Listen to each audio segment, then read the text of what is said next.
कक्षा 7 के सभी बच्चे, इसके पहले वाले पाठ में मैंने आपको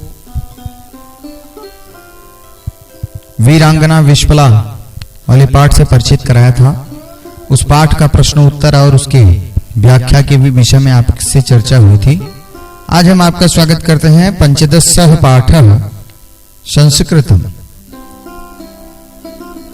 और आज की इस कक्षा में संस्कृत के विषय में कुछ समझेंगे कि संस्कृत हम लोगों को क्या बताती है, हम लोगों के सामने संस्कृत का क्या प्रभाव है, हमारे भारत देश पर संस्कृत का क्या प्रभाव है।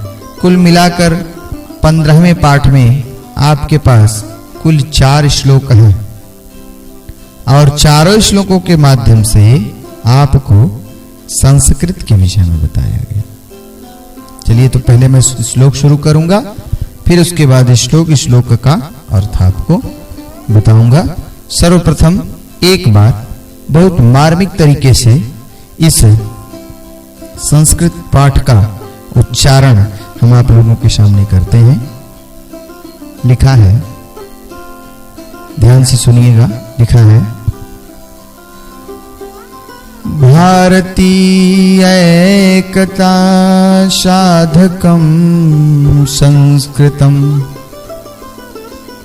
भारतीयत्व संपादकं संस्कृतम्, ज्ञानपुंज प्रभादर्शकं संस्कृतम्, सर्वदानंद संदोहदं संस्कृतम्,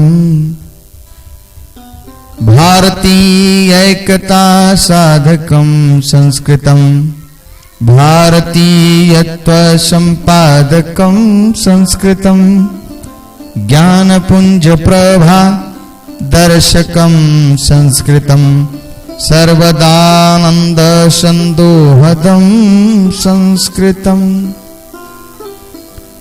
विश्वबंधुत्व विस्तारकं संस्कृतम्, सर्वभूतैकताकारकं संस्कृतम्, सर्वतः शान्ति संस्थापकं संस्कृतम्, पंचशील प्रतिष्ठापकं संस्कृतम्,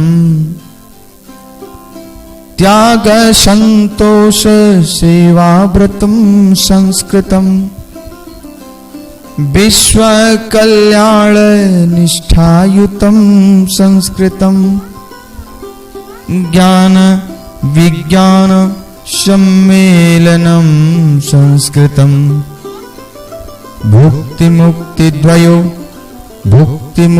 द्वयोद्भवभावनं संस्कृतम्,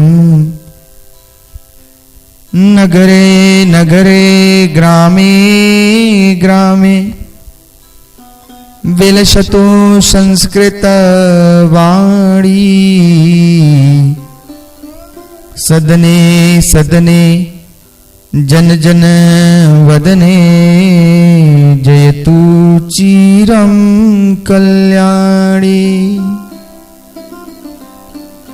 तो बच्चों, ये तो इस संस्कृत पाठ के श्लोक का मार्मिक वर्णन था। अब हम आपको इस श्लोक के साथ उसका अर्थ बताएंगे।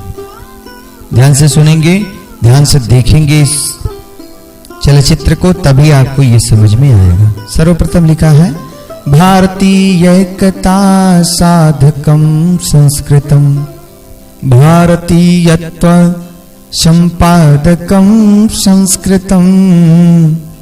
यानी संस्कृत भारतीय एकता सिद्ध करने वाली है, भारतीयता की भावना का पोषण करने वाली है संस्कृत।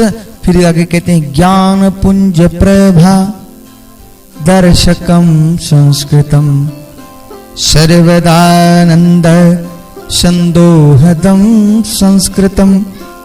यानी ज्ञान समूह का प्रकाश दिखाने वाली संस्कृत है तथा सभी प्रकार से मन को आनंदित करने वाली संस्कृत है। श्लोक संख्या 2। विश्व बंधुत्व विस्तारकं संस्कृतम सर्वभूतैकता कारकं संस्कृतम। यानी संस्कृत विश्व बंधुत्व को बढ़ाने वाली है और सब में एकता लाने वाली है। अगली लाइन में कहते हैं सर्वतः शांति संस्थापकं संस्कृतम पंचशील प्रतिष्ठापकं संस्कृतम। हर ओर शांति स्थापित करने वाली एवं पंचशील की सिद्धांतों की प्रतिष्ठा करने वाली कौन है? संस्कृत है।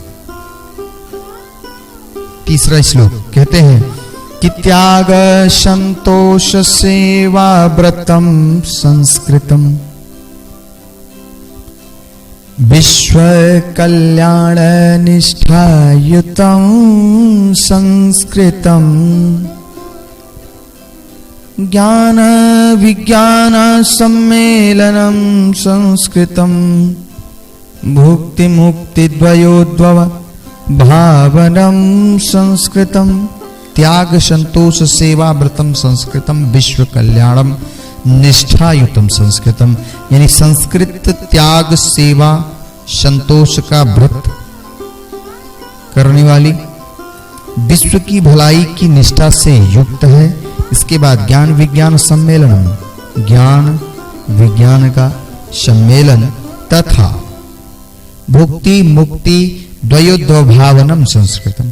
यानी मुक्ति भुक्ति योग एवं मोक्ष की उत्पत्ति को करने वाली संस्कृत है। इसके बाद चौथा और अंतिम श्लोक आपके सामने है। कहते हैं नगरे नगरे ग्रामे ग्रामे विलसतु संस्कृत वाणी सदने सदने जन जन वदने जयतु चिरं कल्याणी। नगरे नगरे ग्रामे ग्रामे विलसतु संस्कृत वाणी सदने सदने जन जन वदने जयतु चिरं कल्याणी। यानी नगर नगर और गांव गांव में फैली संस्कृत वाणी हर एक घर में और जन जन में बसे सदा कल्याण करके। इसी के साथ ये संस्कृत वाला पाठ जो है वो समाप्त होता है और इसके बाद अगली कक्षा में हम आपको इसी के प्रश्नोत्तर के विषय में आपसे चर्चा करेंगे। तब तक कक्षा 7 के बच्चे इस पाठ को सुनकर उसका अनुसरण करें और इस श्लोक को अपने हिसाब से या अपने भाव से कंठस्थ करें। धन्यवाद।